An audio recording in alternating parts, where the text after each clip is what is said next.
Good evening, everyone. I'm Srdja Pavlović, a research associate with the Wirth Institute for Austrian and Central European Studies at the University of Alberta. This evening's presentation is not going to be a traditional research paper type of presentation. It will be more of an essay written some time ago dealing with the questions of history, memory, and the politics of naming in the Balkans. Many would argue that there is a conflict and a subtle but nonetheless everlasting struggle between spaces and identities, between our immediate environment and us. This conflict spells out people's desire to own, and it also highlights contested nature of our claims to the highest spot in a hierarchy of belonging, which could be summarized by the proclamation, "We were here first." It is all about the orchard and an apple tree, and the obligatory presence of a serpent. It is all about the field from the Old Testament where Cain's psalm rules. It could also be argued that such conflict is a figment of imagination, and that things are the other way around, that relationship between identities and spaces, which I'm decoding here as contentious, as confrontational, is actually, in essence, a harmonious relationship, an interconnected one. And because of this interconnectedness, each step we take, each time we move, space demands that we conceptualize ourselves in relation to it. We cannot exist without locating ourselves and without simultaneously subjectifying and positioning ourselves. So in spite of the fact that we have first to learn the rules of space or territory and adjust to them before we act on our impulse to change it and appropriate it, some might even say that it is people who are defining space by naming it. Thus it is us who have the upper hand. Vanity and the will to possess seem to be main features of human history. Indeed, a name is a description with historical connotations, personal meanings, and cultural resonance, drawn from our conscious environment, but reflective of our subconscious selves. Every space, every place, has its own story of demons, story of spirits, tribal fires, ancestors, which through configuration we mold into history, as Hyde and White taught us. While naming space, we are appropriating such a story, and we are locating ourselves within history, thus claiming the ownership of all three: space, story, and history. In naming, whether everyday usage or idiosyncratic messaging, we express both the power of the past and the importance of our present activity. In naming, we are free to choose to be the same as others in our world or to be different. The question is, how are we to use such a choice? Through what languages should be expressed? So should our choice, for example, be an expression of our memories about the past and our sense of belonging to the collective? Or should our approach to space, place, or territory, or landscape, and our relationship with it always remain fresh, new, an experience of the first kiss, unique, detached from the past? Should we resort to a native tongue? Or should we use Latin to tell the story and name the space Insula Nova Undecesima Die Junius Nubibus Revelata? Following Jacques Lacan's observation that no language can speak the truth about truth, it would be naive of us to believe that naming space and appropriating it by imposing on it memories of our ancestors could endow us with anything but a temporary and unstable sense of ownership. If anything, history teaches us that naming space does not always guarantee eternal existence of people and memories of them, let alone provide safe harbors for our fragile identities. Different names given in different times to spaces, cities, towns in Central Europe and the Balkans reminds us of how short-lasting were efforts in appropriating space through naming it according to one's tribal, ethnic, national, or religious criteria. So, Kološvar used to be Klausenburg and is now called Cluj-Napoca. The town once known as Hermannstadt is now softly referred to by Romanians as Sibiu. Sighișoara, which was once Schlasberg, and therefore, before that, Castrum 6, Fort 6, is now known as Hungarian Székesfehérvár. Those changes of names confirm the existence of a multitude of cognitive maps that function as a palimpsest. But it is also something that points out possibility of multiple and often competing identities. Moreover, it portrays the struggle of national languages against each other, the struggle over territory, and the right or desire to be heard and to be remembered. The struggle over territory is often, if not always, an important segment of a given nationalism, and the recent history of the South Slavs could serve as a good example of that. In the late 19th century, the Serb and Croat national ideologies rested upon dreams of territorial expansion, which were rationalized by the emotionally charged political rhetoric about notions such as cradle of civilization or the land of ancestors, that in turn should be reclaimed once and for all. Those two national ideologies came into conflict over the question of the territories that are to be liberated from foreign rule. As the South Slavic politicians of the time used to say, the dominant discourse of the national elites of the period, however, was not liberation, but appropriation of space and its incorporation into either Greater Serbia or Greater Croatia. With this in mind, it would be prudent to revise the canonical view of the so-called period of national liberation of the South Slavs and examine a bit more historical developments in the region within the framework of expansionist policies of regional elites. Throughout the history of the Kingdom of Yugoslavia post-1918, as well as that of its socialist successor state, Yugoslavia, renaming and appropriating space seem to have been one of the main features of the region's history. This is not to say that such practice was not common in earlier periods or in other places around the globe. It has been. But back to the Balkans, during the Ottoman rule in the region, medieval town of Vartsarevo became Vartsarvakov, only to be renamed Mrkonjić Grad in 1924, glorifying the old king. The town of Duvno went back and forth in time, being renamed Tomislavgrad in 1925, and some decades later earning again the right to its old name. The post-1945 capital of Montenegro also witnessed several attempts on naming and renaming. What was once Roman Doclea became Podgorica, and then Titovgrad or Titograd, and again Podgorica. From 1945 to 1992, the northern Montenegrin town of Berane was called Ivangrad in celebration of the ideological radicalism of the Montenegrin communist leader Ivan Milutinović. The only names that survive are those ancient names of rivers.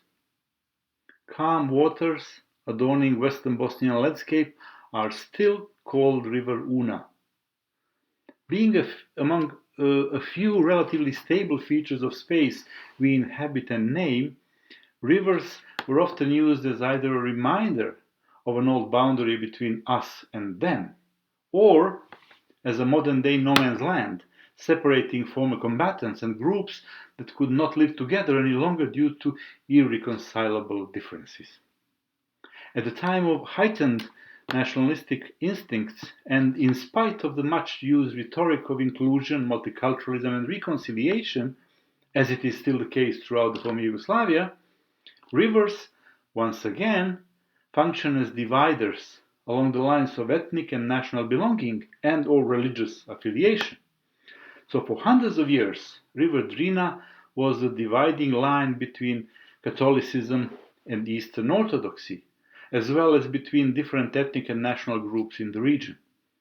In the minds of many Serbian nationalists, Drina's banks still mark the western boundary of their beloved ancestral land.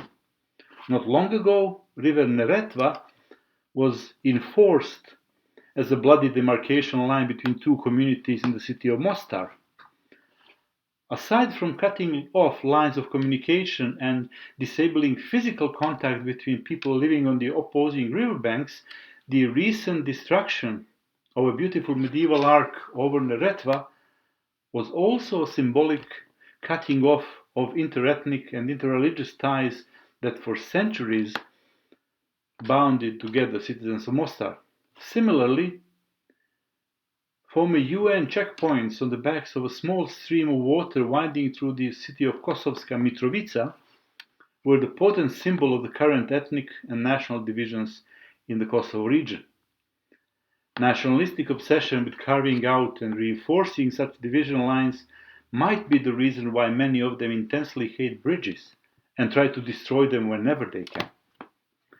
Frightened by the power of silence of space, we are trying to fill it up with our own names, our own voices, our own groans, and anchor our bodies within it, as if each of us is subconsciously trying to define our own thoughts and ideas about ourselves. So, like ants, we are rushing to reach the top of a shaky pyramid of grass and dirt with the hope that our effort in thickening its walls would provide security and stability for our uncertain identities. So while struggling to define ourselves by the shape, size, height, and thickness of the walls that surround us, we are feeding a Janus-faced beast called nation of commonality, either tribal, ethnic, national. But at least for a short period of time, we become space, and space becomes us. But all we are doing is endlessly naming and renaming ourselves and anchoring our notion of belonging and home deep inside an imaginary landscape, because we are reluctant to admit that our daily lives revolve around issues of heterogeneity and difference. Naming space, molding it, and filling its void with signifiers of ethnic, religious, and national are manifestations of human power relations. From the time first drawings adorned the walls of Lascaux to the Space Needle in Seattle, those who had power constructed and reconstructed spaces and filled them with meanings, thus confirming their dual function as tools of self-identification and as markers of a balance of power in a given society. It could also be said that in a rather unusual way, and through a set of mnemonic devices, the destruction of space or place carries same dual function. This seemingly reverse logic is particularly relevant with regards to the recent events in the former Yugoslavia. Viewed through short-sighted spectacles of expansionist nationalism, a destruction of space paired with dramatic and violent demographic changes and its subsequent renaming seemed as preconditions for, quote, a new beginning, and marked the initial stages in the process of recomposing old or constructing new signifiers of identity for both people and space. The notion of the earlier mentioned ancestral land that has to be repossessed from the unwanted other drives the nationalistic-minded obsession with renaming and recomposing spaces and identities, and uses destruction and violence as means for achieving what is thought to be ethnically pure Garden of Eden. So the post-Dayton division of Bosnia and Herzegovina formalized the existence of the entity of the Republic of Srpska, which led to 13 towns and cities being instantly renamed, or having the ethnic prefix Srpsko, meaning Serbian, added to their names. So the sections of Sarajevo controlled by the Serbs became Srpsko Sarajevo, Serbian Sarajevo, while the new names of towns such as Srpski Drvar, Srpski Sanski Most, Srpski Mostar, Srpsko Goražde, and Srpski Ključ marked the outer edges of the newly created ethnic paradise. The old town of Foča is now called Srbinje, and like other renamed towns, its new name carries a strong Serbian ethnic mark. The town formerly known as Bosanski Novi seems like a different story of renaming.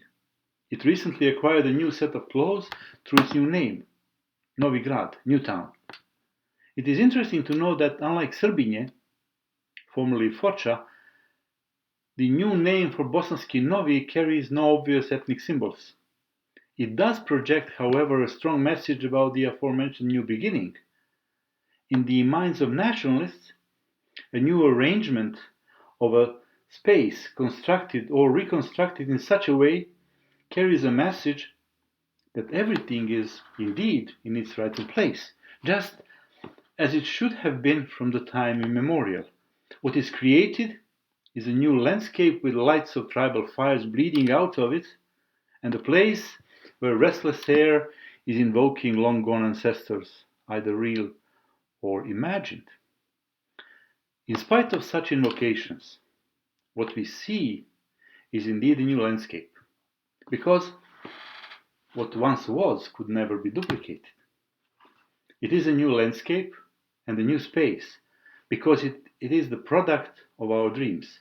We dream of repairing our longing for home by recreating collage of past lives in a space we remember as once being inhabited by those lives, and now vacant. Such recreation usually has no bearings onto our past lives, but is constructed out of hopes, imaginary relationships with space and its silence, and possesses many elements of fantasy, much like Callimachus, the famous 3rd century BC cataloger of the ancient Alexandrian library and the author of Pinakes. We are also nostalgic, since nostalgia is a longing for an ideal presence that is no longer and might have never been. Such sentiments are not only expressions of loss, but also of displacement. Moreover, it is a love affair with one's memory of past lives and fantasy that is frozen in time. Within the growing body of literature that concerns itself with issues of construction and of reconstruction of spaces and identities in the Western world, it is possible to distinguish between the two main thematic clusters. The first one is the phenomenon of positive promotion of space and location, building of an image, reconfiguration of cities, and placing emphasis on urban tourism where were seen as tools in the process of regenerating of urban spaces, and in contrast to earlier negative imagery of urban spaces characterized by decay, favelas, and industrial quote-unquote graveyards. The second thematic flow is somewhat cynical in its strong emphasis on fake elements in this process of the reconstruction of space, where the home shelters daydreaming, and we are told, creates fake identities and lifeless life. Advocates of this analytical approach point out that the power of capitalism and its ever-growing appetite to exercise social control remains hidden behind the glitzy and multicolor facade of entertainment and fantasy, Las Vegas, for example. In the Balkans, in general, and throughout the former Yugoslavia in particular, we are also witnessing a process of reconstructing of spaces and identities that is very similar in character and aim with the reconstruction efforts in the Western world.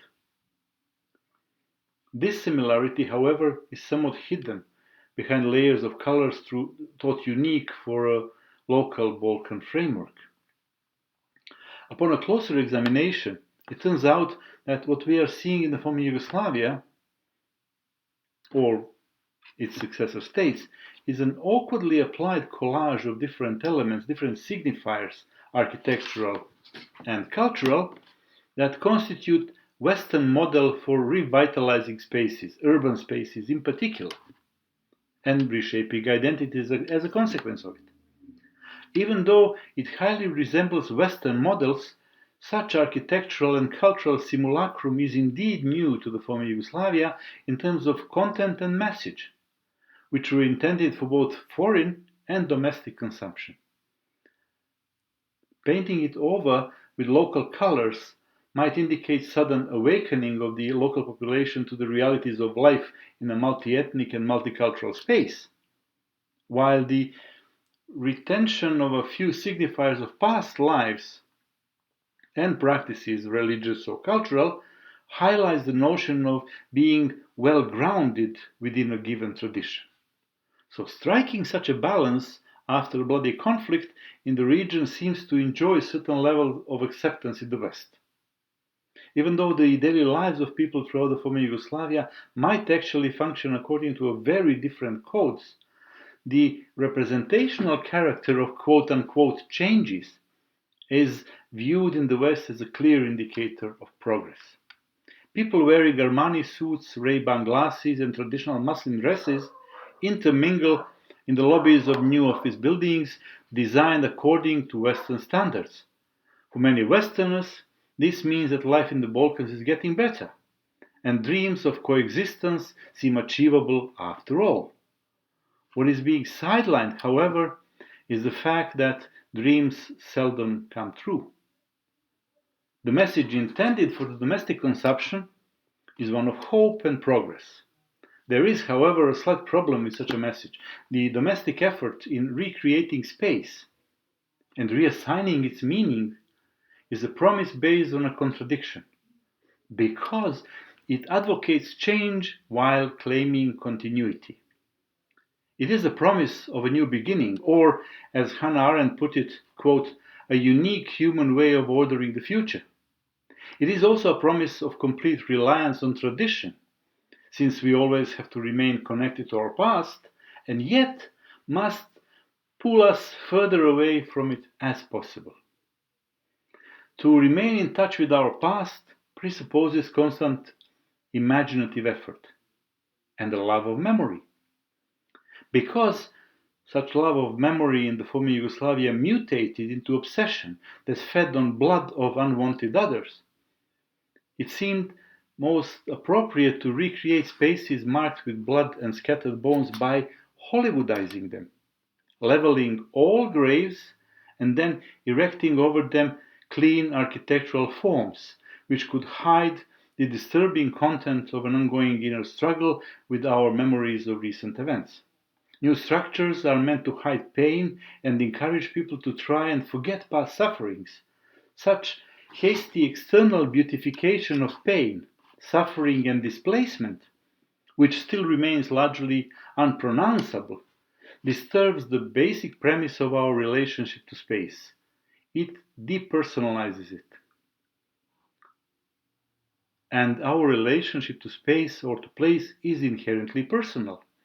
It is all about persistent appropriation coupled with our unwillingness to admit or our inability to grasp human ephemerality and the fact that we are only the percentage of the reckoning. This relationship consists of two major building blocks that, at the start of a journey, differ somewhat from one another. The difference could be defined as that between my beloved landscape and the landscape of my beloved. The former signifies notion of space in terms of geography, territory, which is imagined or recognized as ours alone and has symbolic and strategic value.